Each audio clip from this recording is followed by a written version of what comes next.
This is episode 17 of Watching a Movie and Reviewing It, and today we have Scream 2, again written and directed by Kevin Williamson and Wes Craven after the massive success of the first Scream. And by the end of this review, you may be angry or whatnot, depending on your view of the franchise.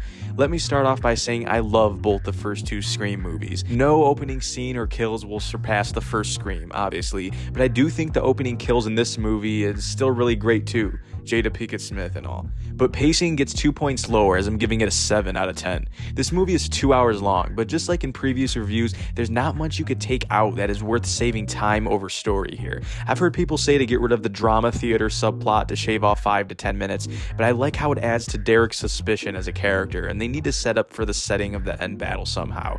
But in conclusion, the pacing is still good, just not as great as the original. However, I'm giving visuals and cinematography a 9 out of 10. Since Wes Craven directed the sequel, he was able to learn more since Scream 1 in terms of story, direction, and even how it's shot, and I think it's better. I think the kills here and the scenes setting up them are done better, aside from the hook, of course. This movie does have one of my favorite 10 seconds of any horror movie kill, so let me know if you want me to post that, having to do with sound design and camera shots and music. Spoiler alert, I think everything in this movie is either the same or slightly lower, of course talking about the opening, to Scream 1, with the exception being the cinematography, acting, believe it or not, and the next category, story, which I'm giving it 10 out of 10. Scream 2 story gets the rare 10 out of 10 because it was bound to anyway. Since it's a sequel, it has tropes to rely on and setup and callbacks in terms of Scream 1. They do this in a ton of other movies, but I think Scream 2 does it best. You have Sydney who's trying to get her new life together in college, and you think things might be better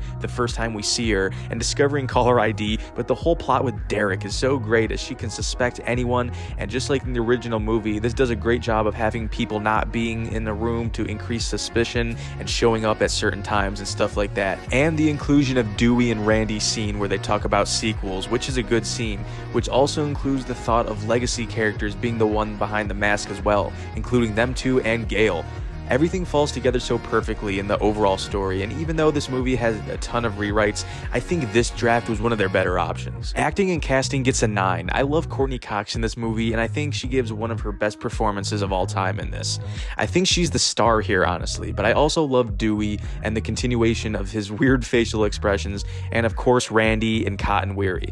Cotton Weary is such an interesting character, and how he wasn't even supposed to be a main character in this movie, and he kind of still isn't, but another suspect and that has a reasonable motive, and I love his awkwardness and remorse as he's just a guy who got framed in the plot of Scream 1. Joel is funny, and I do think Timothy Olyphant and Laurie Metcalf play decent ghost faces. I really like Mickey in this movie, and if you stop and think about their motives for a second, it's honestly really scary how off and on Mickey could be normal 1 second, one of Sydney's pretend classmates, and then you realize he was found on a psycho website, and Mrs. Loomis is honestly a good surprise villain. And they did her right, as they had her only in about 4 scenes leading up to this, so not a total prominent character, but not a background character either. Yeah, I'm looking at you, Scream 7 Ghostface reveals. Music gets a 7 again, the same as Scream 1, but I do love the score and alarms that play when Sarah Michelle Gellar's death happens for some reason. So good and bad here. Plot development gets a 9. I like the progression of Dewey and Gale's relationship, and the scene with the projector, and one of my favorite chase scenes in the padded room in the studio. Other scenes I liked were Randy's death and the lead up, most of the end battle, and the cafeteria scene, and how Derek dies thinking Sydney thought he was one of the killers. Good stuff.